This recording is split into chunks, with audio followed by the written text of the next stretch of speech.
Hello, everybody. Welcome to the Buckeye Weekly Podcast. I am Tony Gerdeman, here as always with Tom Orr. Tom, how's it going? Tony, you know we're all about breaking down the fourth wall here on this podcast, so I feel like we need to disclose right up front, not just because the first question is going to be another weird time travel-y thing potentially, but we're recording this Tuesday right after our Tuesday podcast, so it's possible we're going to be talking about something in the future that has already happened in the past where you are. We have bent the time-space continuum just for you, dear listener. This is what we do for you. Seems like we deserve a 5-star rating, if you ask me. That's just my opinion on the matter. I mean, if other podcasts are bending the space-time continuum for you, that's fine. But I mean, I'm not aware of any. Well, and if they are, I'm sure they've given them 5-star reviews. So if you're giving other podcasts bending the space-time continuum a 5-star review, what about us? Like, come on. They will have given us a 5-star review by the time they hear this, is my understanding of this situation. But I didn't do that well in physics, so I might not. Did you do well in hypnosis? I don't know. Are you getting sleepy? Yes, but as you know, it is between 1 to 3 p.m.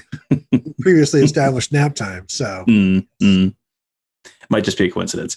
All right, so we'll start with the troublemakers at Sloopcast. Who commits next for the 2022 or 2023 class? My answer is Chris McClellan, defensive tackle from Owasso, Oklahoma, same program that produced Josh Proctor, same town. I mean, that he certainly seems imminent as of the time we're recording this on Tuesday afternoon. I had Alex Gleitman on the Morning Scoop on Tuesday, and he was concerned that it might happen before the Morning Scoop posted on Tuesday morning. So now I'm definitely concerned it's going to happen before the this episode of Buckeye Weekly posts on Thursday, but that's okay. We will, you will have to take us Scout's honor. He hasn't committed yet as of the time I'm saying these words, unless it has happened in the last 5 minutes when I have been checking Twitter. I will go Scout's honor. He has not committed yet. Quinn Ewers. Yeah, I went further back in time, Tom, than you did. So when you come back from that far back, you might sometimes not feel well. You got to readjust your body after going through all of that. But no, I will agree with you with Chris McClellan, and I will raise you on the 2023 class and say AJ Harris, cornerback out of Alabama, who has lived around the South. So he's not necessarily an Alabama kid, but was on campus a couple weeks ago camping and pretty much blown away by everything. So I don't know if he's ready to lock things down, but Ohio State's still looking for their first 2023 commit as of this recording. And I know in the past I sided with Joshua Padilla.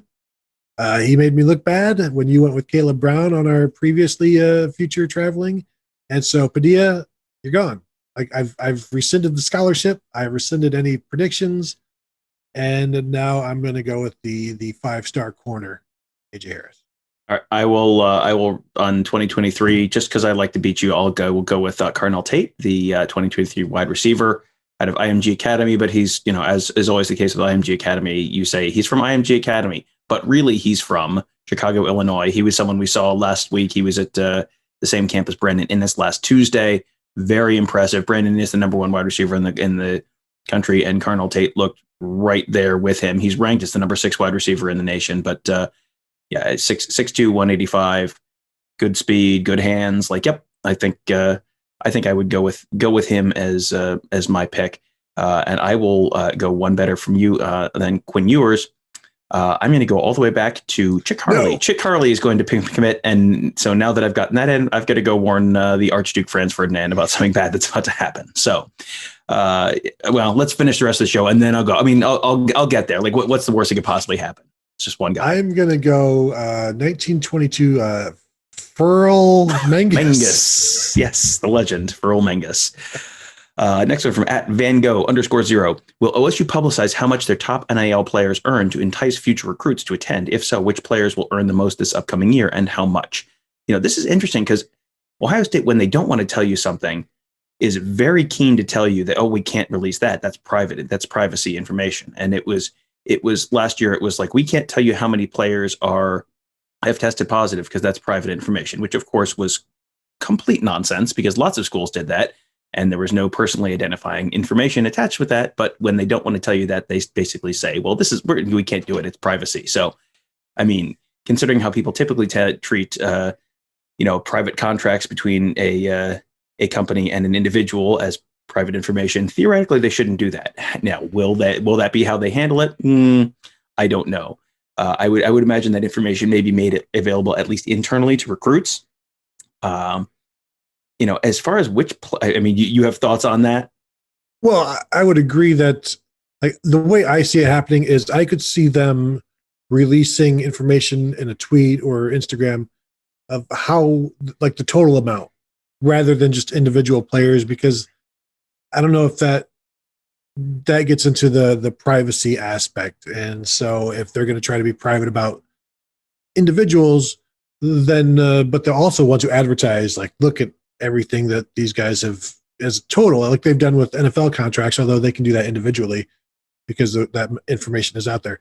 So I think they will advertise the total number, unless it's bad, then you're not going to. But I also think I would be pretty surprised if internally, when recruits are in visiting, like, they will be able to see, this is how much Garrett Wilson made, this is what CJ Stroud has deals for. And just as an example, I don't know that they would see, like, the total numbers or whatever. Just like, for example, this is something he has signed, this is something they have signed. So I think there will be some of that information, but I for sure expect some type of number to be advertised, because that's how the recruiting game works now.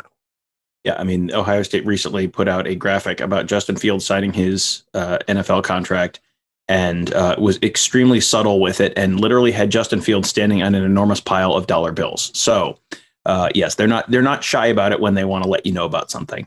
As far as which players will earn the most this upcoming year, I mean, I think you get a decent chance for it to be someone like Chris Olave, and Chris Olave is long established, like, very popular, has a fantastic reputation both in and out of the program, very, very popular figure among fans, long track record, just came back, has the kind of Mike Doss sheen on him where he could have very easily gone and been a nice high NFL draft pick and came back for another year to try and win a national championship. That he seems like he's going to be right at the top of that pile. I mean, you mentioned Garrett Wilson. He's someone who's probably up there. CJ Stroud. If Travion Henderson is a starter, he probably jumps up that list. Jack Sawyer's probably pretty high on that list. I mean, just as the guys who are, the guys who you see put their names put in podcast titles or episode titles for podcasts, because they're the kinds of people that people want to hear about and want to learn about and want to watch about. Like, those are the people that are going to have pretty good deals, I would suspect. I think you may, with someone like Olave, get a little bit of a head start because he has such an established brand in the market, as opposed to, CJ Stroud. There, might not be the quarterback this year, so maybe he's a little bit of a slow starter. Travion Henderson isn't the starting running back yet. Jack Sawyer isn't the starting defensive end yet. I mean, all that kind of stuff. JT Tuimoloau certainly, that would be a name that has a lot of cachet around Columbus right now, and has drawn a lot of attention around Columbus right now, and people do like to click on podcasts with JT Tuimoloau's name in the title. So, that he would be someone who would be someone like that. But again, I think it's going to be the established guys more so than the newer guys with the new car smell. Well, Tom, I'm going to ask you a question that allows us then to have a title for this podcast. How much money could JT Tuimoloau make this year from name, image, and likeness? It's an interesting question. He is someone who, with his name, with his cachet, with the amount of attention he's gotten this summer, you would think he would have a lot. He isn't very active on social media. So, Justin Fields last year would have made a ton of money because he was extremely active on social media, had a huge social media following. You kind of have to build that up, because that's a lot of the sources of your a lot of the source of your income is stuff like sponsored posts. You're going to have, you are going to have a bunch of other stuff like, everyone talks about the car dealership commercial and all that kind of stuff, but, go be the host of a party at an apartment complex, go be the host of, or, go be you go get sponsored to go live at this apartment complex, and you're hosting the or you're hosting Friday night at the club or whatever. Like, I mean, there's a bunch of that kind of stuff that I think people don't necessarily think about, because it's not just, hi, I'm CJ Stroud for fill in the blank car dealership. When I want to drive a fill in the blank type of car, I come to fill in the blank car dealership. Like that, that's just what everyone jumps to. There are so many different ways for this to kind of manifest itself. On the last show, I mentioned like sports cards, that kind of stuff. Like, you're going to have sports cards. You're going to ultimately have NCAA video game kind of stuff. I mean, there's a million different streams of revenue here. And, yes, sometimes it is going to be, hi, I'm Cade Stover for fill in the blank type of combines. Like, you're probably going to have stuff like that too, where it's guys who go back to their communities, and, Cade Stover's families are farmers. So he's going to do his card sponsorship with the local John Deere dealer or whatever. I mean, like, you're going to have a bunch of that local stuff, but there's also just the big city kind of stuff, event host, influencer type stuff that you see on social media all the time.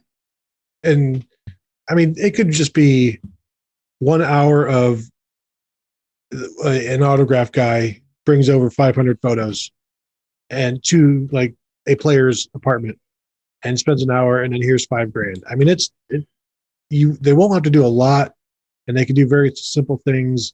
JTT, I'm looking at 13.7 thousand followers on his Instagram, but only 9 posts. So he would have to do his a different way, as I've suggested before. And we're recording on Tuesday. We don't know if he has announced his commitment yet, but he should do it on TV with whatever he is, with whatever he's going to advertise right next to him, right in front of him, and make it cool, like $125,000 before he ever steps foot on campus. And that way, Tom, you can get a nice apartment. There you go. Buck Wrestler 141 was the one who mentioned that on our board several weeks ago. Don't recall. So, there you go. No, don't recall. No. Okay. At J_R_K3, is there a player or two who would surprise you to have a breakout season that isn't named DeMario McCall? Tom, would you I would be surprised if, say, Marcus Crowley leads the team in rushing, something like that, where we know he's capable, but there are other guys in front of him. For me, it's not somebody who's I wouldn't be surprised if Josh Proctor's an All-American or an All-Big Ten. It's the rise up of somebody that I did not see that coming. And I think even though there's a bunch of questions, where are the surprises in this? I won't be surprised if Seven Banks is the first rounder. Would you be surprised if Jordan Hancock or J.K. Johnson wins a job? A little, but it's a possibility. I mean, I guess that would be the one for me. Or if Garrett Wilson or Chris Olave don't lead the team in receptions, that would surprise me. Yeah, that's what I was kind of wondering. Like Julian Fleming. I think Julian Fleming ultimately is going to be a really, really, really solid player, but I don't know that he's going to be with Olave, Wilson, Jackson Smith, and Jigba, and all the other guys behind those guys in the receiver room. I don't know if any like a Julian Fleming type guy is going to be able to have get enough catches to have a breakout type season. I think he's going to have a better season, and I think a year from now he could have a true breakout season. I just much like the running backs, it's not that the ability isn't there. It's just that the opportunity isn't necessarily there, at least this year. Because you're right. I mean, outside of Travion Henderson, I don't know that I would expect any running back to have a true breakout season, just because, maybe Mayan Williams, but you've got so many talented guys in that room. Like, Master Teague is going to get some of the carries. Mayan Williams is going to get some of the carries. Travion Henderson is going to get some of the carries. You also got Marcus Crowley, you also got Steele Chambers, you also got Evan Pryor. There's ultimately not enough footballs to go around for, one of those guys to put up 1,800 yards this year. What's a breakout for Mayan Williams coming from 63 yards or 62 yards as a true freshman? Is 400 yards a breakout? Is 500, 600, 700 yards? I think, I guess I would probably have to go over 600 yards, something like that. I think I'm sort of assuming he's going to have 500, 600 yards. So to me, that isn't really a breakout. Right. A surprise breakout would be 1,000 yards for him. Yeah. Maybe he's at 1,000, maybe he's at 1,200, but that would be a surprise to me. if you're naming, the question was surprise you to have a breakout season. Well, I don't think that if I'm expecting him to have 500, 600 yards, that's not a surprise. So yeah, I mean, if one of the running backs puts up 1,200, 1,500 yards, like that would surprise me. I think the carries are going to get split enough different ways that you're not going to have that one guy who gets the big numbers. Would it surprise you, Tom? Because would it surprise you if Master Teague leads the team in rushing? It would not shock me if he led the team in rushing, but I think him leading the team in rushing means that there's 4 guys with between 500 and 650 yards or something like that, that I don't think Master Teague is going to put up 1,200 yards. I don't know that anyone's going to put up 1,200 yards this year. It wouldn't shock me if Master Teague put up, 600, 700 yards, something like this, and led the team with something like that this year, because he had 725 and Mayan Williams had 600 and Travion Henderson had 550 and Marcus Crowley had 350 and Evan Pryor had 150. I mean, like you have some, Steel Chambers had 250, whatever order you want to put them in there. But, that's kind of the scenario where I think it's realistic. I think it's reasonable, but that's kind of the scenario where I see Master Teague potentially leading the team in rushing. Because I guess I would see maybe Master Teague as always a number 1 or number 2 where everybody else maybe fluctuates a little bit. And so maybe that makes him more likely to lead the team. But I would be mildly surprised if he does lead the team. Tom, can you go so far as to say you would be mildly surprised if Master Teague leads the team in rushing? And if so, is that because we're just expecting more from everybody, or we're not as confident that he can do? Because for me, I know I'm asking you questions and then going ahead and answering them. I guess maybe I just is it annoying? Yeah, is it annoying when you do that? Yes. Sorry, go on. Thank you. I need to see more than we saw last year, and the average yard per carry was not good enough last year. So if he's averaging like the 4.9, 4.8 yards per carry that he did last year, that's not good enough. He won't lead the team in rushing. Right, and that's probably right. It wouldn't shock me if he led the team in rushing. I guess I might be mildly surprised just because I think either Mayan Williams or Travion Henderson ultimately ends up, being a little bit more of a big play guy, and therefore you pile up some more big yardage plays and end up ahead of him. So I guess I would be mildly surprised, but not, far from shocked for sure. Next one from @DomSmith_news, our good buddy Dominique Smith. Does Wendy's provide a nutritional value-based breakfast, or are the commercials wrong? Tony, do you have an opinion on Wendy's breakfast? I really feel like I'm unprepared for this question. Wendy's breakfast is pretty good. And is it value-based if you use the app? Because there'll be times you can get entire sandwiches for free if you use the app. You can get, you just drive by, they have things on the window, say 2 for $4 sandwiches. Your sandwiches are fine. The best one, though, is the breakfast Baconator, which is, your bun and an egg and a sausage and bacon and like some Swiss cheese sauce. And it's like, 750 calories. It's what everybody growing boy needs in the morning. It's pretty good. They have some sausage burritos that are fine, a little bit more expensive than you get at other places and cheaper than you get at other places. So is it value-based? Is anything at Wendy's value-based, Tom? I guess is a square hamburger of value? I don't know. I guess you've kind of got me slightly intrigued, I guess, at this whole thing. Try the breakfast Baconator. Okay. Is it's literally just a hamburger with eggs on it? Is that what I'm understanding? Yeah, it's a sausage patty. Oh, a sausage patty. Okay. Okay. The sauce, and I have to fix my speaker while you talk. Okay. Well, that's it sounds intriguing. I will have to give that a shot at some point. I did not read these questions in advance, so I had not properly prepared myself with a nice light 750 calorie breakfast sandwich this morning. That is on me. I apologize. Don't forget, Andy, wash it down with the Bud Heavy. don't think that's part of the value menu at Wendy's. Pretty sure. Again, I haven't been there, but last time I checked, I don't believe that was on the menu. Next one from @Bucci0. What would it take for Ohio State to join the SEC? How else will we get favorable coverage from ESCCPN unless we become a media partner? Tony, I don't think that's going to happen. I don't think that's probably something that's going to happen at any time in the near future. I feel like that's not necessarily the basis upon which the decision makers are making these types of decisions. So what if like, say Chris Holtmann goes to the NBA and the Buckeyes hire Will Wade? That's a good step, because you bring in that aspect of it. You bring in the FBI of it. I think that's also good, and you gradually ingratiate yourself to the SEC. And by, I don't know, like 2026, like I think they would common law SEC by that point. I mean, 2028 or so, you're common law members of the SEC. And now you are entitled to 1/15 of the SEC's TV deals.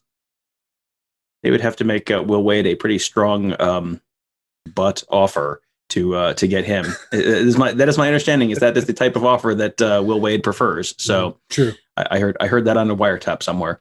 Yeah, that's my guess is that probably doesn't happen. But I mean, it would certainly be interesting. At least be some different trips to take during football season. I'd be open to that. A lot of driving. We have driven down to Louisiana before. We can do it again.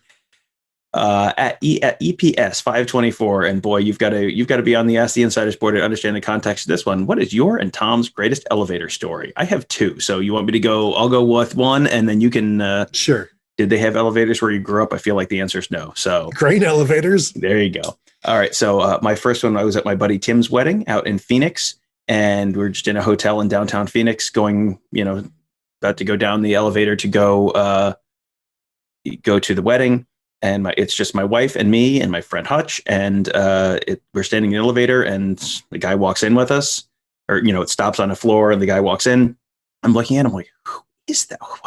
Where do I know this guy from? And, you're only in the elevator for like 15 seconds. So you're just I'm like trying to like side eye him and not be super obvious that I'm trying to figure out who the heck this is. And neither of the other two people in there with me has paid any attention to this guy. And we walk out of the elevator, and there's a bunch of people down outside the hotel with signs. And I figure out it was Billy Joe Armstrong from Green Day, who was there with his band, Foxborough Hot Tubs, I believe was some subsequent band that he had after Green Day, or some side project or something. So yes, it was Billy Joe Armstrong. He is a tiny little dude. So that was my first elevator story. You can go ahead and share yours if you have one. Yeah, I had to rack my brain for one. This was actually at Ohio Stadium and involved a member of the Ohio State beat who has since left the beat. And you guys need to understand what goes on. We're all up in the press box, and then we have to head down to the floor, to the field at around the 5 or 6 minute mark of the fourth quarter. And it's a mad rush. And if you're a little bit late, there's two elevators up in the press box. They'll both take you down. If you're a little bit late, if you're like under the 4 minute mark or whatever, they hold one elevator and they won't let anybody use it because that's for the coaches, so the coaches can get down to the field. And there can be line of 40 people waiting to get on these elevators. And after towards the end of one game, so the media is gathered around and trying to get on these elevators, waiting for them, and you're just waiting and waiting. And a woman comes up, and she starts, I guess, worming her way in and trying to get towards the front of the line. And she says something about, she'll need to get on the elevator. And this person formerly on the beat says something to the effect of, "Yeah, right, lady. Who do you think you are? You're misimportant. You're not getting on this elevator." Turns out that was Gene Smith's wife. And Gene Smith was, coming right around the corner. And so it was a little awkward, a little, cringe-inducing, somewhat entertaining based on who it happened to, I guess, because it was funny to see the reaction. But that was, I guess it wasn't an elevator story because we weren't on the elevator. Another one would be one of the Wisconsin games, may have been the 2011 game, going down the elevator with John Cooper and Barry Alvarez at the same time. And they're just, Barry Alvarez is always fun to be around. Coop can be fun to be around too, as long as the game is going on. But I only get on the elevators, Tom, at Ohio Stadium. I was this is probably 10, 12 years ago now at this point. I was working in New York, based in Columbus, but traveling to New York for work quite a bit, and was doing some work in the News Corporation building on 6th Avenue in New York. And that is the building where all of Rupert Murdoch's news properties are based. So news, the New York Post and Fox Business and Fox News and all that stuff. That's all based in that building. So I was coming down the elevator at the end of the day one day, only person in the elevator. It might have been a Thursday or Friday afternoon, about ready to head home. And I'm standing in the elevator, stops on the floor, the doors open, and two people walk in. It is former Arkansas Governor Mike Huckabee and comedian Jeff Foxworthy. And it was just like, well, this is a joke. I don't know what the punchline is, but if you might be a redneck, it is definitely part of the punchline.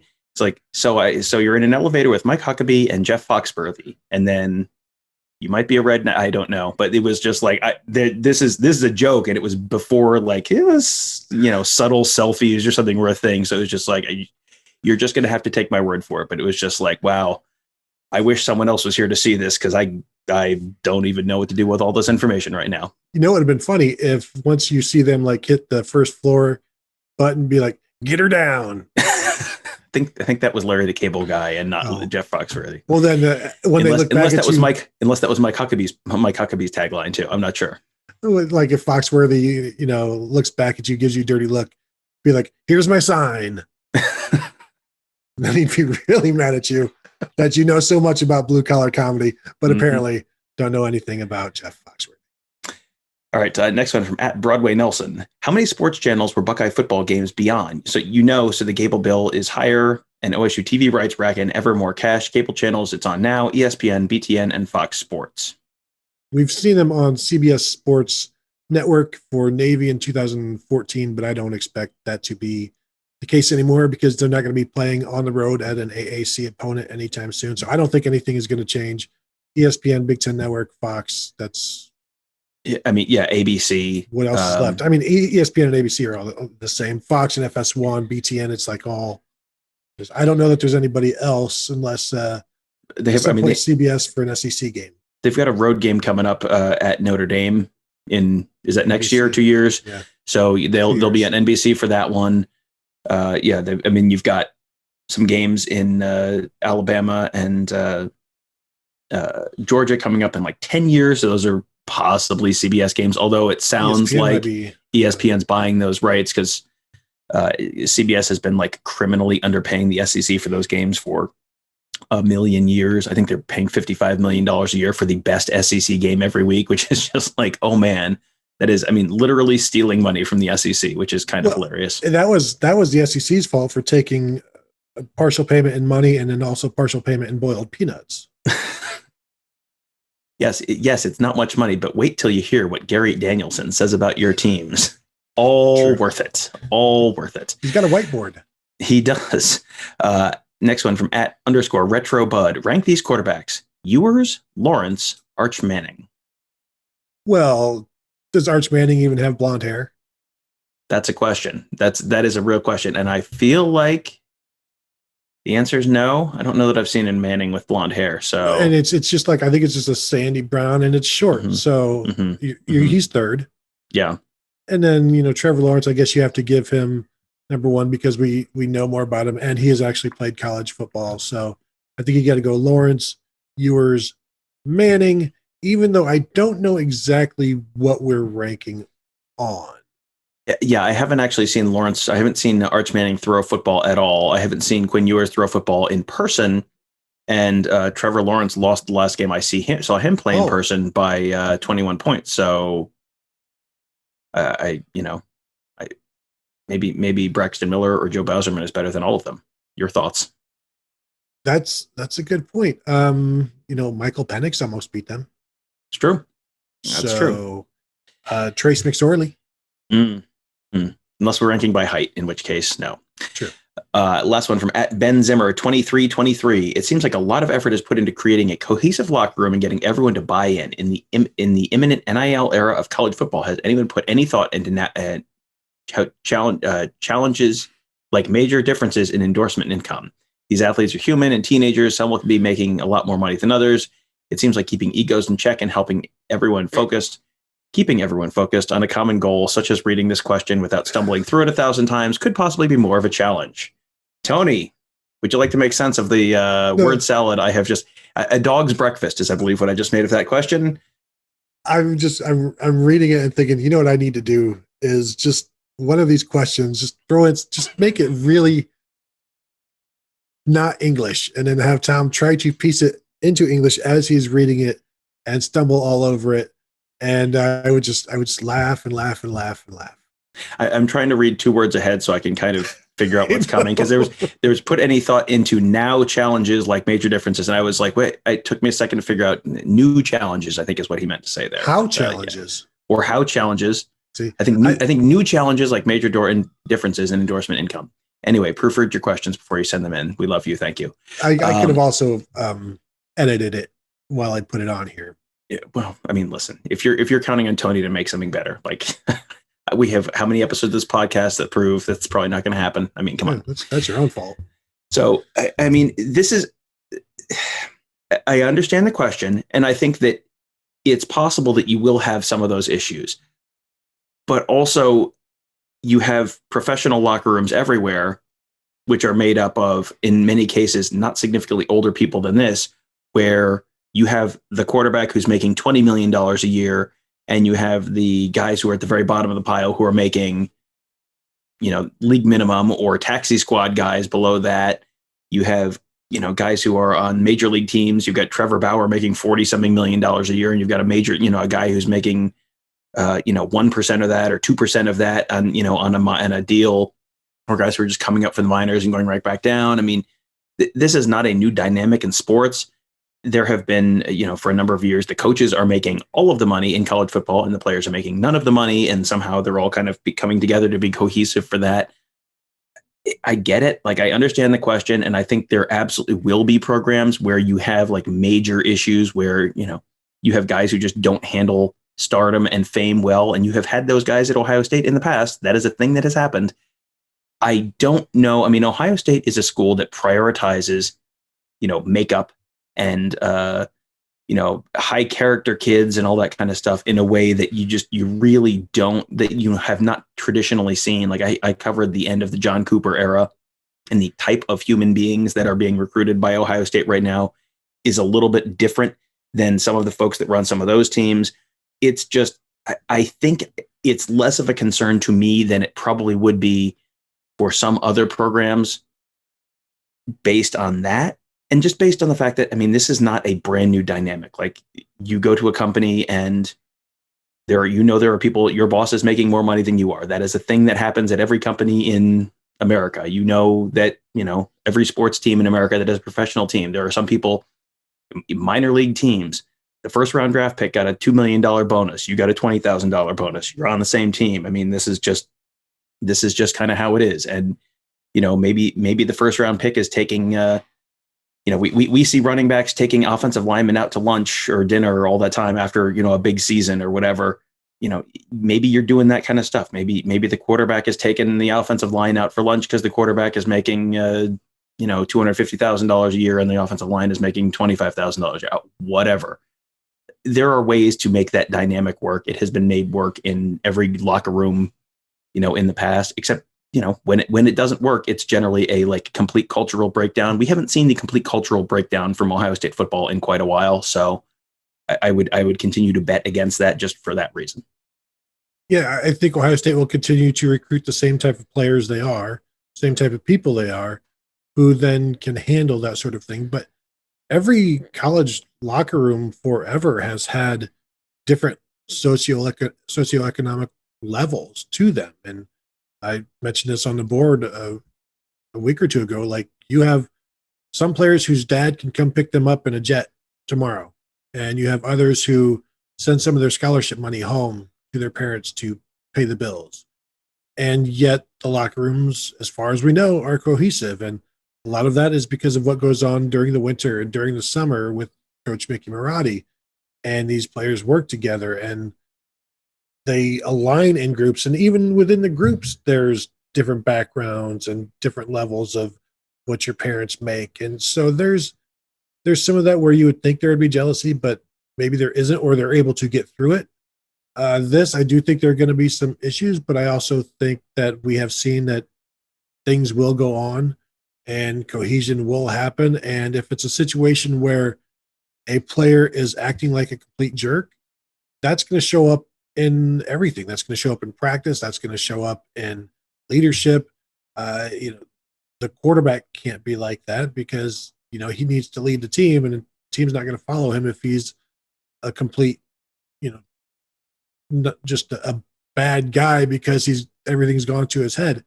So there are some issues you'll have to keep an eye out, but if you continue to recruit the right people, that makes those things a lot less likely to happen. Now I'm just imagining what University of Miami is going to be like, or what it would have been like 30 years ago, 25 years ago. And, maybe it's good that it's happening now as opposed to back then. I don't know, but there's always going to be issues in a locker room that can be squashed, but this is going to be a new one, and there's going to be time put into trying to eliminate that. But that's where all of the work and the practice, and you also have the common goal. Like, you're there to play football, and I don't know that you're there to being able to get endorsements is because of the football. The endorsements don't bring the football; it's the other way around. And if you aren't serious about the football, the endorsements are going to go away. So the better you are, the more you can sort of raise yourself. And I think the real issues come with playing time and lack of exposure, that sort of thing. But that's always been the case. Like, transferring has always happened, and it's only going to continue. Right. I mean, and it's not like all 85 guys on any individual football team are all extremely the best friends, and they all think the same thing, and they all like the same thing, and they all like the same kind of music, and they all like to do the same thing, and they all like to go to the same club, and they all like to play the same. That's not how it works. It's just, you have different groups within your team. You have guys who are friends with different people, and different guys will hang out with different people. Not all 85 guys are roommates. That is not how it is. That's just not how human dynamics work. But they do make a point to try and have guys hang out with other people. A lot of times during camp, you'll have a player from offense rooming with a player from defense. So you do have guys kind of get to know each other. And then so it's not just the offensive guys hang out together and the defensive guys hang out together, or the guys who are from, urban areas don't hang out with the guys from the completely rural areas. I mean, you're going to hang out with people who are, share common interests with you, but they do try to kind of bring guys together and make it so that they all kind of know each other. They all, are familiar with each other. They've all hung out at least a little bit. And, you're not going to hang out with the whole 85 guys every single minute. And especially over the last year when you probably haven't been able to hang out with anyone. But, that is just, this is just one of these like interpersonal dynamic things. You are not best friends with every single person in your office at work. That is just not how it works. You have your friends, you have other people you work with. If you have to work with someone on a project, unless they are just like the world's biggest jerk, you can probably just get together and work together on the project and get your work done. And then that's fine. And then you're done, and you don't have to go hang out with them all weekend. Like, that's okay. Maybe you have a friend from work you do hang out with over the weekend. Like, it's the same thing. Like, people are kind of still the same. They're all kind of working on the same thing. And sometimes the people you work with are making more money than you or less money than you. It's okay. You still work together. It's like that is a thing that happens. Yeah. I go back to Jim Tressel when he would quiz the team on their teammates. Like, he would give them like actual quizzes, like, where is AJ Taprasso from? Where did he play high school? That sort of thing. And Pickerington. And for instance. And so, like, that's just stuff that, why would Quinn Pitcock need to know that? Because Jim Tressel thought it would be better for the team to know everybody and know where everybody came from. And Pickwa, thank you. And although I'm just wondering, like, if it's like how I was in school when you have to like memorize the counties, like, you just memorize it and get it done for that day. And then once you're done, it's like, The only county you need to know is the one you're in, like the one you live in. That's what's next to you. Who knows? That's not my concern. And I wonder if that's like you cram for the hometown test, and then once it's done, like all you remember is, I think I'm from Piqua. If you were Quinn Pitcock, the answer is correct. Good job. Or Brandon Sane. Thank you, Tom. Good one. That's the only two. Anything else before we get out of here? I thought we cleared these out pretty good. We still have more that we will do for a later episode. Yeah. Tom, you got anything else? I think we're good. So we will I think hopefully we're done with our time traveling, at least for now, but maybe we'll do some more. It's kind of fun, a little tiring, but kind of fun. I see we have a question about time travel in our next show, so that'll be a fun one as well. So perfect. Yeah, I look forward to that. So thank you guys for listening. Thank you for watching. If big time news has happened, I'm glad you're enjoying it. And the best way to experience that is at buckeyescoop.com on our Ask the Insiders message board. Again, if you've not yet subscribed to us on YouTube, go to buckeyescoop.com, youtube.com/buckeyescoop. Click that subscription, click that bell, and you'll get notified generally on your phone or whatever when we put up a show or put up an interview or some highlights. Mark Givler is at the Elite 11 right now, shooting as much video of Quinn Ewers as one human can shoot. And I'm telling him, I need cut up the sidearm throws, cut up the overhand throws, cut up the flipping your hair, any type of, just as many different ways as you could do this. Get as much Quinn Ewers video because I want to see it. You guys want to see it. And there's going to be a bunch. And also CJ Hicks is out there. I think another Deion Grays is out there. So we've got some stuff coming from all of that to look forward to. Again, youtube.com/buckeyescoop. And we will talk to you guys later.